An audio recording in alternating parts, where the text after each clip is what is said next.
नमस्कार, मैं वंदना राठौर और आप देख रहे हैं न्यूज़ नेशनल वर्ल्ड। तो चलिए रुक करते हैं आज की मुख्य खबरों की ओर। इंदौर मुस्लिम समाज की सबसे बड़ी संस्था इस्लामिया करीमिया सोसाइटी में हुए चुनाव का मामले में अध्यक्ष इरफान मुल्तानी पर लगे गंभीर आरोप। अध्यक्ष चुनाव के दौरान पेश किए गए कागजातों में फर्जी मार्कशीट का मामला अब तूल पकड़ रहा है। अध्यक्ष इरफान मंसूरी की 10वीं फेल की मार्कशीट आई सामने, मामला पहुंचा कोर्ट। अध्यक्ष चुनाव शून्य करने की लगी है याचिका। पुलिस में जब शिकायत दी गई पलासिया थाने पे, जब पलासिया थाने ने उसका संज्ञान नहीं लिया तो उसके बाद नासिर भाई ने मुझे अप्रोच किया और हम लोगों ने मिलके 156(3) और 200 की कंप्लेंट फाइल करी।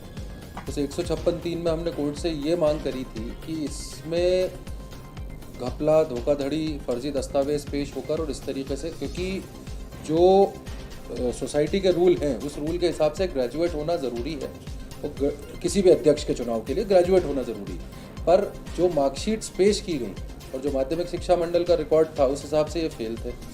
अगर ये फेल थे तो टेक्निकली ये प्रमोट हो नहीं सकते थे। अगर हुए हैं तो किस आधार पे हुए हैं, तो वो सारे आधारों की कमी की वजह से हम माननीय न्यायालय के शरण में गए। न्यायालय में जब जांच रिपोर्ट पेश हुई तो उस जांच रिपोर्ट में हमको ये मालूम पड़ा कि इसमें कोई इलाहाबाद की हिंदी साहित्य सम्मेलन करके कोई संस्था है जिसकी मार्कशीट्स पेश की गई। जब उसको और ढूंढा गया और उसको समझा और पढ़ा तो हिंदी साहित्य सम्मेलन को ऑनरेबल सुप्रीम कोर्ट और ऑनरेबल कई सारे हाई कोर्ट्स ने उसको फर्जी घोषित किया हुआ है, उसको कोई मान्यता नहीं दी गई है। तो इस तरीके से हमें, जब हमने हमारा पूरा रिटर्न आर्ग्यूमेंट पेश किया, माध्यमिक शिक्षा मंडल के दस्तावेज पेश किए, तो माध्यमिक शिक्षा मंडल के दस्तावेजों के आधार पर इसको एडमिशन देने से मना कर दिया गया। तब ये हिंदी साहित्य सम्मेलन के दस्तावेज लगे और उस आधार पर एडमिशन दिया। तो टेक्निकली ये पूरा मामला एक फ्रॉड का है, एक फॉर्जरी का मामला बनता है। और हमने हमारे रिटर्न आर्ग्यूमेंट्स जो पेश किए हैं कोर्ट के सामने, उसमें हमने ये मांग करी है कोर्ट से कि इसमें 420, 467, 68, 120B इसलिए क्योंकि क्रिमिनल कॉन्स्पिरेसी हुई है। ये जो स्कूल का और कॉलेज का जो स्टाफ है उन लोगों से मिलकर ये पूरी कॉन्स्पिरेसी रची गई है और उन लोगों ने जो अपने स्टेटमेंट्स दिए हैं उस हिसाब से ये क्लियर दिखता है कि ये कॉन्स्पायर्ड पूरा एक एक्ट हुआ है और एक ऑफेंस है। तो हमने कोर्ट से ये मांग करी है कि इस पर FIR दर्ज की जाए।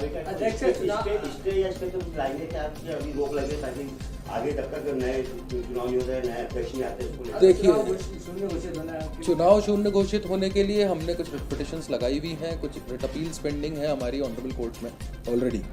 आदिल खान साहब की तरफ से भी है, कुछ मेंबरान की तरफ से भी है रिट पिटिशंस उसमें पेंडिंग, जिन पे अभी फैसला आना बाकी है। क्योंकि उसमें हो ये रहा है कि हमारी तरफ से तो हम पूरी तरीके से चाक चौबंदी से लगे हैं, पर जो रिस्पोंडेंट साइड है, ख़ासतौर पे जो प्रेसिडेंट है या IK के जो मेंबर्स हैं जिनको हमने इसमें पार्टी बनाया है, चुनाव अधिकारी, वो लोग इसमें जवाब ना देकर इसको लगातार डिले कर रहे हैं। तो वो जब भी आएगा उस पर बहस करेंगे और हमें उम्मीद है कि उसमें हमें फैसला हक में मिलेगा। अभी इस पर क्या होने वाला है जो आपने 420 के मामले में दर्ज कराया है?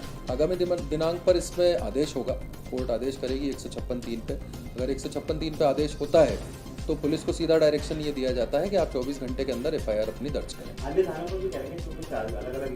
नहीं, इसमें संज्ञान पलासिया थाने का इसलिए लिया गया था क्योंकि जो कॉज ऑफ एक्शन है वो पलासिया थाने के वहाँ से जनरेट हुआ था, तो पलासिया थाने पे है। जांच भले ही इसकी एडिशनल कमिश्नर संयोगितागंज ने करी है, पर जांच का अधिकार वो पुलिस का इंटरनल मैटर है, तो वो कोई भी कर सकता है, पर दर्ज इसमें पलासिया थाने पे होगा। मैं एडवोकेट अशहर वारसी। पूर्व जो है इस्लामिक करीमिया सोसाइटी के चुनाव हो गए थे, जिसके अंदर इरफान मुल्तानी और गब्बर, इसने चुनाव का फॉर्म भरा था, मैंने भरा था और आदिल खान ने भरा था। तीनों ने अध्यक्ष के चुनाव के लिए फाइट करना शुरू की थी। तो वहाँ पर जो चुनाव अधिकारी थे उन्होंने कहा सब अपनी अपनी मार्कशीट ग्रेजुएशन शुरू से लेकर आखिरी तक की दीजिए। हमने अपनी जितने पढ़े लिखे थे उतनी दे दी, आदिल खान ने दे दी पूरी और उन्होंने दे दी। तो वो 10वीं फेल थे। मैंने कहा भाई 10वीं फेल में 10वीं पास हूँ मैं और तुम 10वीं फेल हो, तुम चुनाव लड़ रहे हो तो मैं क्यों नहीं लड़ सकता हूँ? तो बोले नॉन टर्निंग कॉर्पोरेशन एक्ट के तहत पहले कमेटी रजिस्टर्ड थी, पहले ग्रेजुएशन लगता था। तो मैंने अब धारा 73 के तहत जो है फॉर्म सोसाइटी में आ गई, तो कोई भी आदमी चुनाव लड़ सकता है, इसलिए मैंने फॉर्म भरा। तो मेरा फॉर्म उन्होंने रिजेक्ट कर दिया और उसका पास करा। तो मैंने साहब इसकी मुझे कापियाँ दीजिए, सब शिकायत की मैंने वहीं के वहीं लिखित में उनके निर्वाचन अधिकारी को, उन्होंने मुझे कुछ नहीं दी। आदिल खान की दे दी उल्टी, जो एक और चुनाव फाइट कर रहे थे आदिल खान, उसकी सारी मार्कशीटें दे दी और इसकी 10वीं फेल की लगा के और उसको अध्यक्ष के लिए नियुक्त करवा दिया। अब इसकी लड़ाई जो चली तो हमने क्या 156(3) के तहत मैंने कार्रवाई करके वकील साहब को करके कोर्ट में लगा के साहब इसको अध्यक्ष बनने का कोई अधिकार है नहीं, हक नहीं है, क्योंकि खुद 10वीं फेल है।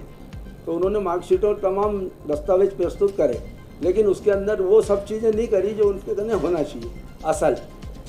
और ये जो मार्कशीट पेश करी ये हाथ की राइटिंग वाली दी है, जबकि स्कूल की मार्कशीट तो टाइप होके आना चाहिए थी पूरी कंप्लीट। अब नकली चीज़ नकली होती है और असली असली होती है, तो उसके लिए न्यायालय गया, न्यायालय ने निर्णय देने के लिए कहा, तो उन्होंने वहाँ पर भी एक गलती और करी कि जो पहले मार्कशीट पेश करी थी उसकी डुप्लीकेट हम लोगों ने निकलाई थी, तो वो जो है फेल की है। अब उन्होंने 98 के अंदर खुद के स्कूल में, जिसके अंदर उसके वालिद अध्यक्ष थे, उसी के अंदर 98 में एडमिशन लिया 10वीं के लिए।